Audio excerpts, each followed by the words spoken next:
Assalamualaikum warahmatullahi wabarakatuh. Perkenalkan, nama saya Yuanggarini dari kelas 12 RPL 3. Di sini saya akan mempresentasikan materi tentang MVC.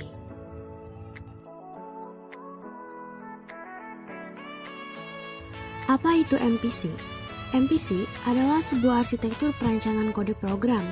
Tujuannya untuk memecah kode program utama menjadi 3 komponen terpisah dengan tugas yang spesifik.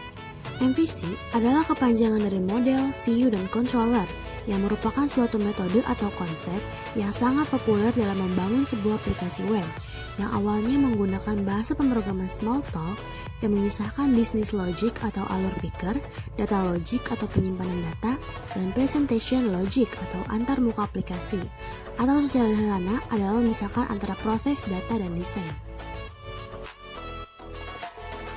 Selanjutnya adalah komponen-komponen MVC. Di dalam komponen MVC terdapat 3 komponen. Yang pertama adalah model. Sesuai dengan namanya, komponen yang pertama adalah model. Model biasanya berkaitan dengan data dan interaksi ke database atau web service. Model juga mempresentasikan struktur data dari aplikasi yang berupa basis data ataupun berupa data lain, misalnya dalam bentuk file XML, file teks, ataupun web service. Di dalam model biasanya akan berisi kelas dan fungsi untuk mengambil serta melakukan update dan menghapus data website. Sebuah aplikasi web biasanya menggunakan basis data untuk menyimpan data, maka biasanya dalam bagian model akan berkaitan dengan perintah-perintah query SQL. Komponen berikutnya adalah view. View adalah bagian yang berhubungan dengan tampilan pengguna atau menangani presentation logic. Di dalam suatu aplikasi web, biasanya bagian ini berupa file template HTML yang diatur oleh bagian controller. View juga berfungsi untuk menerima dan mempresentasikan data hasil dari model dan controller kepada pengguna atau user. View tidak mempunyai akses secara langsung terhadap bagian model. Komponen yang terakhir adalah controller. Controller adalah bagian yang mengatur hubungan antara bagian model dan bagian view. Di dalam bagian controller berisi kelas-kelas dan fungsi-fungsi yang memproses permintaan dari view ke dalam struktur data di dalam bagian model. Pada bagian controller juga tidak diperbolehkan berisi kode-kode untuk mengakses basis data, karena tugas untuk mengakses data telah diberikan kepada bagian model. Tugas controller adalah menyediakan berbagai variabel yang akan ditampilkan pada bagian view, memanggil model untuk melakukan akses ke basis data, menyediakan penanganan error atau kesalahan, mengerjakan proses logika dari aplikasi, dan melakukan validasi atau cek terhadap input. Selanjutnya adalah contoh penerapan web yang menggunakan konsep MVC. Nah, di sini ada bagian controller, di mana ada 2 gambar di sini, di mana saat kita membuat controller pertama di command prompt, misalkan kita membuat mahasiswa controller. Nah, di sini langsung ada kan mahasiswa controller.php, dan di dalam filenya kita masukkan input seperti di bawah ini.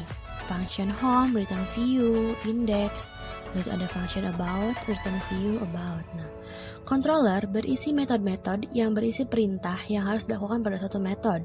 Setelah route menghubungkan ke controller dan metode mana yang akan dituju, metode suatu controller akan mengembalikan nilai atau tujuan URL yang akan dituju. Selanjutnya adalah view. View merupakan file berisi kode yang akan menampilkan desain dari web kita. Pada Laravel, file view berada pada direktori resource views. Format dari nama file view adalah nama view.blade.php. Nah, di sini ada contohnya, di mana extend, layout of main, section, detail about, section container, bla bla bla. Di sini kita memasukkan apa yang ingin kita tampilkan di halaman web kita. Kita menginput atau mengcodingnya di dalam sini. Lalu ada migration. Pembuatan model dapat kita lakukan dengan membuat migrationnya terlebih dahulu. Setelah file migration dibuat, kita akan menuliskan tipe atribut dan nama atribut dari model yang mau kita buat.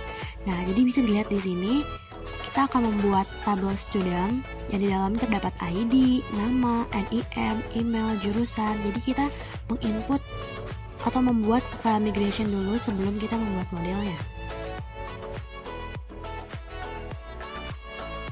Nah, setelah file migration telah dibuat, selanjutnya kita beralih ke model.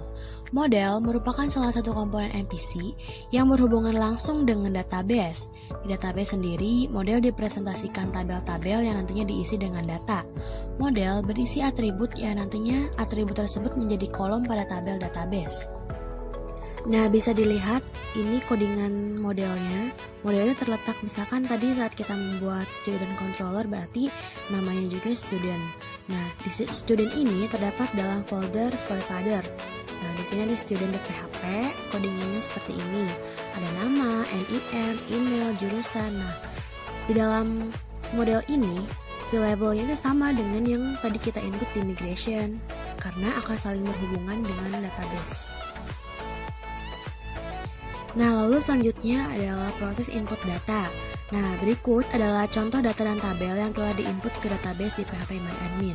Nah, di sini kita bisa menginput bisa ID, nama, email, jurusan, dan semuanya kita masukkan di sini.